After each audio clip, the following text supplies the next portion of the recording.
Good morning, friends. I'm Rahul Bandari and I welcome you all in this video. So far, we have discussed about how to install Mark in your device and how to create, alter, and delete company. And today in this video, we will discuss about some of the basic feature of Mark.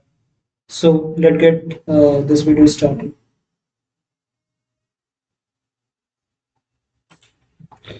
तो जैसे कि आप देख रहे होंगे, ये कुछ option आते हैं मेरी कंपनी क्रिएट होते ही।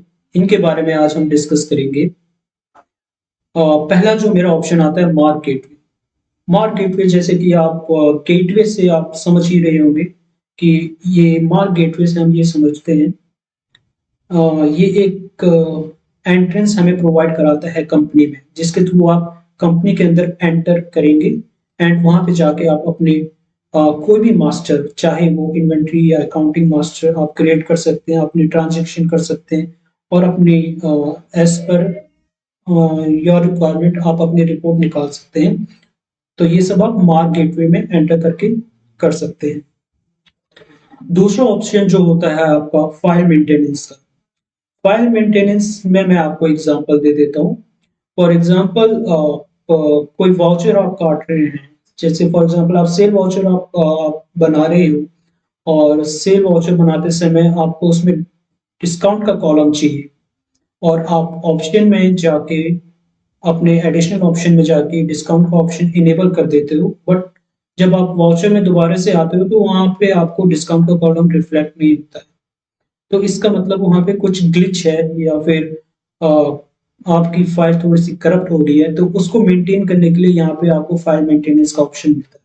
तो यहाँ पे आप फाइल मेंटेनेंस करेंगे तो वो ग्लिच सही हो जाएगा और वो आपकी सेटिंग सेव हो जाएगी।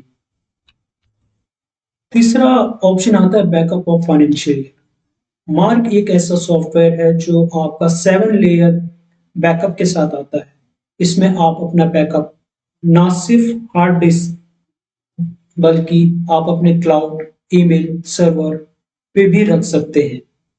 तो देख लेते हैं mark backup of financial year को।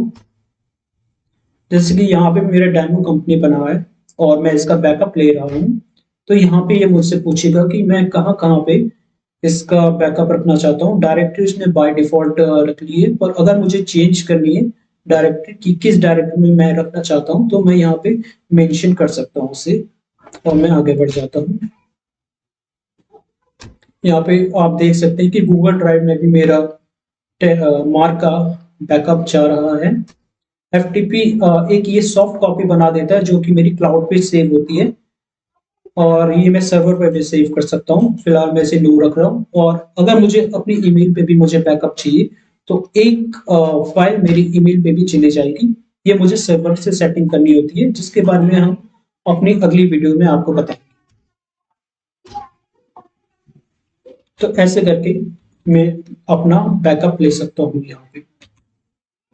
चौथा जो ऑप्शन आता है मेरा रिस्टोर बैकअप का।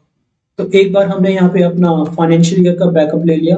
अगर मैं नेक्स्ट डे अपने बैकअप को रिस्टोर करना चाहता हूँ तो मैं रिस्टोर बैकअप में जाके और यहाँ से अगर मेरी हार्ड डिस्क में वो फाइल है बैकअप की, तो यहाँ पे से मैं डायरेक्टरी से उसको चूज करके उसको सिलेक्ट करके रिस्टोर कर सकता हूँ।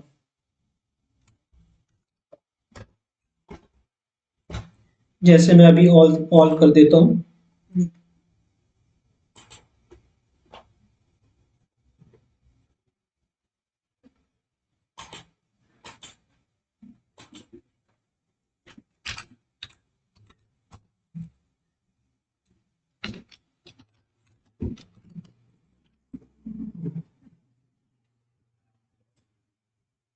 तो यहाँ पे मैंने रिस्टोर टाइप करते ही मेरी जो पिछली फाइल होगी वो भी यहाँ पे रिस्टोर हो चुकी है।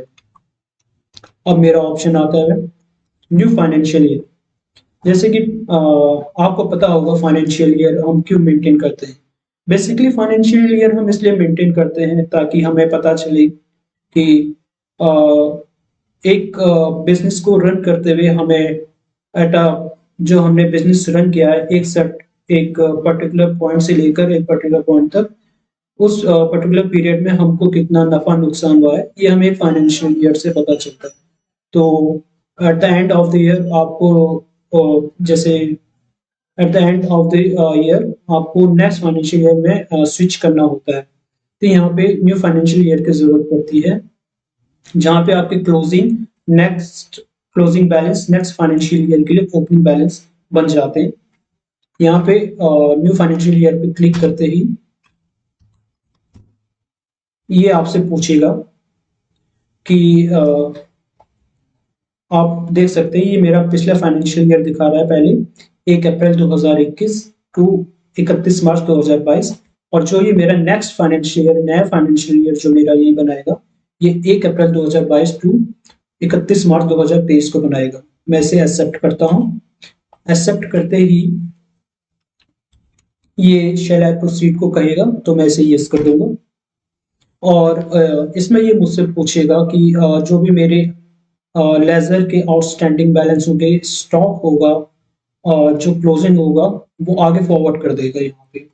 तो शैल आई प्रोसीड को मैं यस कर दूंगा।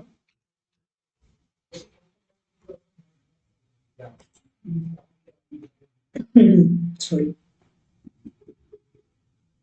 प्रोसीड करते ही ये मेरा एक नया फाइनेंशियल ईयर क्रिएट कर देगा।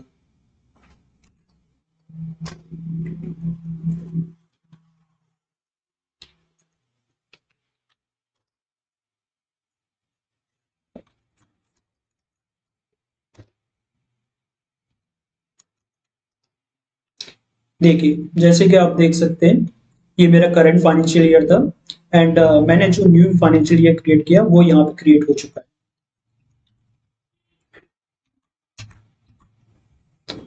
अब डिलीट फाइनेंशियल ईयर, जैसे कि मेरी पिछली वीडियो में मैंने आपको बताया था कि कंपनी को कैसे क्रिएट, ऑल्टर और डिलीट करना है, वैसे ये ऑप्शन है डिलीट फाइनेंशियल ईयर।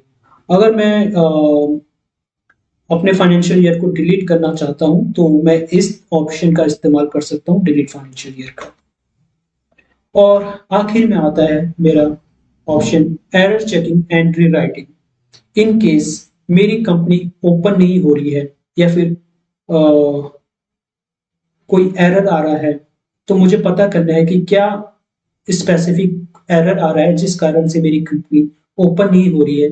तो मैं इस ऑप्शन का इस्तेमाल करूंगा, और जिसके थ्रू मैं इसे यहाँ पे रीराइट कर सकता हूँ एंड अपनी कंपनी को रिपेयर करके ओपन कर सकता हूँ। तो आज के लिए बस इतना ही।